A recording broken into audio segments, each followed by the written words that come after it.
पहली बात तो ये कि हमें इस पर विचार करना पड़ेगा कि मोदी जी को ये सब करने की ज़रूरत क्यों पड़े। पिछले अगर आप 9 साल को, 1 दशक को देखें, तो मीडिया की क्रेडिबिलिटी बहुत तेज़ी से डाउन हुई। उसमें वो आप याद करिए कि 2000 के नोट में वो चिप लगी है, तो वो जहाँ भी होगा वो पकड़ा जाएगा। या जब कोरोना आया तो उस समय कोरोना जिहाद चल रहा था। जो पूरे प्रोपेगेंडा मशीनरी थी, वो धीरे-धीरे एक्सपोज़ हो गई और उसको एक नाम दिया गया, वो हम सब लोग उसका उपयोग करते हैं। और वहाँ से लेकर के कहीं भी अगर वो जाते हैं रैली में या कहीं कवर करने के लिए जाते हैं, तो लोग उनको हूट करते हैं। पत्रकारों के नाम रखे हुए हैं लोगों ने, अगर आप ज़मीन पर जाकर के पता करेंगे। किसी को गुल्लू कहा जा रहा है, किसी को क्या कहा जा रहा है, मैं और नहीं बोलूँगा।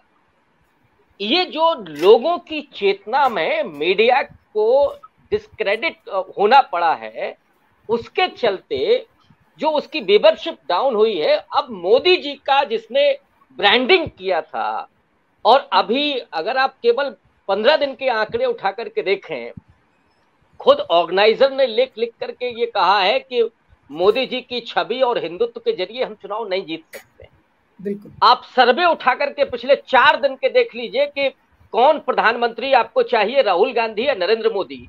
आश्चर्यजनक रूप से मोर देन 60% लोग राहुल गांधी के पक्ष में खड़े हैं। और गोदी मीडिया के चैनल्स के सर्वे में बता रहा हूं, यूट्यूब के सर्वे नहीं बता रहा हूं।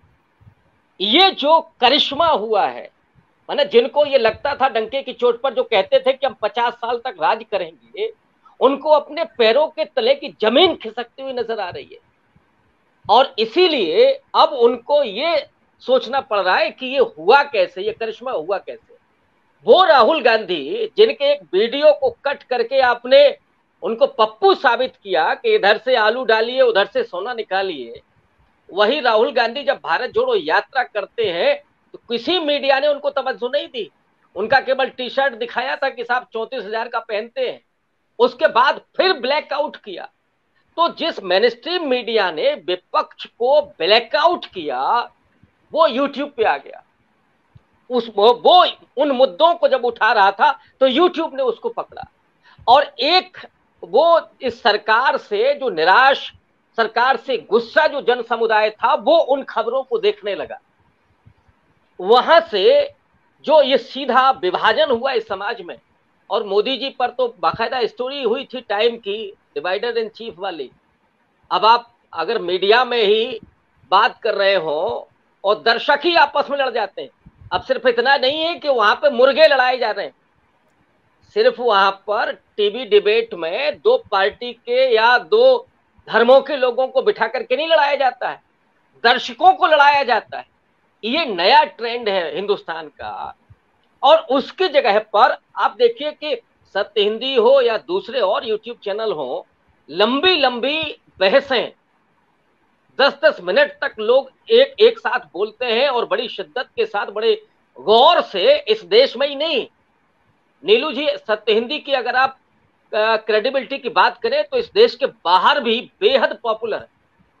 मैं तो किसी को सुना अमेरिका में बैठ करके कि वो कहते हैं कि हम सत्य हिंदी पर देख करके और जांचते हैं कि भारत में असल में हो क्या रहा है, क्या डिस्कोर्स चल रहा है। कई बहुत बड़े बड़े लोगों ने ये कहा है कि अगर आपको बौद्धिक विमर्श अगर सुनना है और देखना है तो फिर आप सत्य हिंदी पर आए। ये जो चीज नई पैदा हुई है, क्योंकि वहां तो 1 मिनट में आपको सिर्फ बकवास करना है, आपको उत्तेजना फैलानी है। इससे लोग ऊब चुके, वो इस प्लेटफॉर्म पर आते हैं। वहां से मोदी जी को लगा कि ये जो हुआ करिश्मा, चाहे राहुल गांधी की लोकप्रियता हो या खुद नरेंद्र मोदी जिस तरीके से डाउन हुए वो, और जो उनका जो विज्ञापन का पूरा तंत्र चल रहा था। अभी जो बात हो रही थी, सरकारें डेफिनेटली करती हैं, लेकिन बेटी पढ़ाओ और बेटी बचाओ का जो पूरा मुहिम है, उसकी 80% जो बजट है वो विज्ञापन पर खर्च होता है। ऐसे ही दलितों और अल्पसंख्यकों के लिए जो बजट जाता है वो 70 से 80% केवल विज्ञापन पर खर्च होता है। क्या ये सरकार से सवाल नहीं पूछा जाएगा?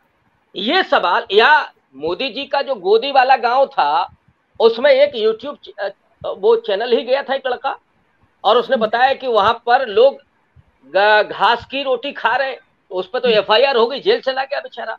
तो कितनी कुर्बानियां दी हैं यूट्यूबर्स ने जो जमीन पर काम कर रहे हैं, रिपोर्टिंग कर रहे हैं। इलेक्ट्रॉनिक मीडिया में जो बदलाव आया था कि केवल स्टूडियो में बैठ करके तमाशा हो रहा है, रिपोर्टिंग गायब हो गई थी। यूट्यूबर्स ने रिपोर्टिंग शुरू की। शीतल जी सत्य हिंदी के लिए बराबर चुनाव में जाते हैं, जमीन की हकीकत लेकर के आते हैं।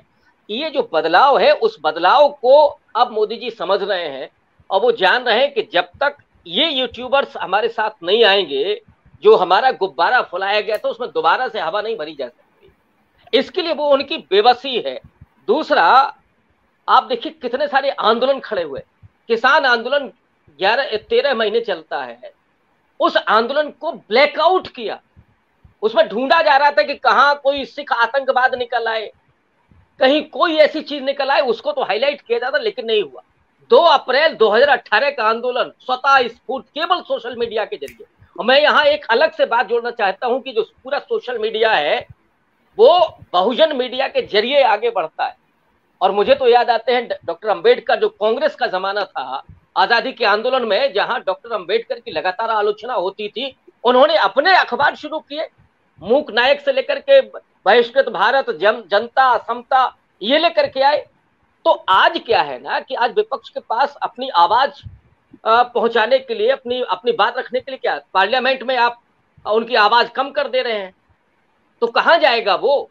तो राहुल गांधी हो या और विपक्ष हो या जो मीडिया में सच में जो अपनी बात रखना चाहते हैं, वो कहां जाएंगे? वो यहीं पर आए हैं। और यही वजह है कि ये जब इस तरह के आंदोलन भी खड़े हो गए तो उन्हें मालूम है कि जनमानस कहां से